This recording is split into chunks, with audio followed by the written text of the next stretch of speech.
ஒரு பெற்றோர், அதாவது ஒரு தாய் தந்தை தன்னோட குழந்தைய பெத்தெடுத்து, ஆசைப்பட்டத படிக்க வச்சு, ஒரு பெரிய ஆளாக்கி, அவங்க விருப்பப்பட்ட ஒரு வாழ்க்கை துணையும் தேர்ந்தெடுத்து குடுத்து, அவங்க 2 பேரும் சந்தோஷமா வாழ்றத பார்த்து, இவங்க சந்தோஷம் அடையிற இந்த சமயத்துல, தனக்கு தான் ஒரு வாழ்க்கை துணை கிடைச்சிருச்சு, தனக்கு 2 பிள்ளைங்கள ஆயிருச்சு அப்படின்ட்டு, அந்த தாயையும் தகப்பனையும் தவிக்க விட்டுட்டு, தன்னோட மனைவியும், தன்னோட மனைவி குடும்பத்தாரும், குழந்தைகளும் தான் முக்கியம் அப்படின்னு விட்டுட்டு போற அந்த மகன்கள் தெரிஞ்சுக்க வேண்டிய ஒரு விஷயம்.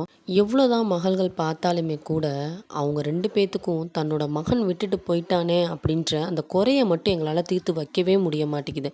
அதனால எந்த பெற்றோரா இருந்தாலும் உங்களோட காசுக்கோ, பணத்துக்கோ, சொத்துக்கோலாம் ஆசைப்பட மாட்டாங்க. கடைசி வரைய தன்னோட மகனோட இருக்கணும் அப்படின்னு மட்டும்தான் அவங்க ஆசைப்படுவாங்க. எவ்வளவோ மகன்கள் இன்னும் தான் கஷ்டப்பட்ட சூழ்நிலையில இருந்தாலுமே கூட பெற்றோர்கள கண்ணியமான முறையில பாதுகாத்து அவங்க வீட்டோட தான் வச்சு எல்லா விஷயங்களையும் அவங்களுக்கு பார்த்துக்கிறாங்க. இருந்தாலும் இந்த மாதிரி ஒரு சில பேர் செய்கிற காரணத்தினால நிறைய பெற்றோர்கள் ஆதரவு இல்லாம இன்னுமே கஷ்டப்பட்டுக்கிட்டு தான் இருக்கிறாங்க. ஒரு நபர் எவ்வளவுதான் தான தர்மங்கள் செஞ்சாலும் தன்னோட பெற்றோர் அவங்களால பாதுகாக்க முடியலை அப்படின்னும்போது அது ஓட்டவாளியில் தண்ணி நிரப்புறதுக்கு சமம். ஒரு விஷயத்தை நினைவில் வச்சுக்கணும், நாளைக்கு நமக்கும் முதுமை அப்படின்ற ஒரு பருவம் வரும். நான் சொன்ன இந்த விஷயம் சரிதான் அப்படின்னு நீங்கள் நினச்சிங்கன்னா இந்த வீடியோக்கு ஒரு லைக் கொடுத்துட்டு உங்களோட ஒப்பீனியனை எனக்கு கமெண்ட் பண்ணுங்கள்.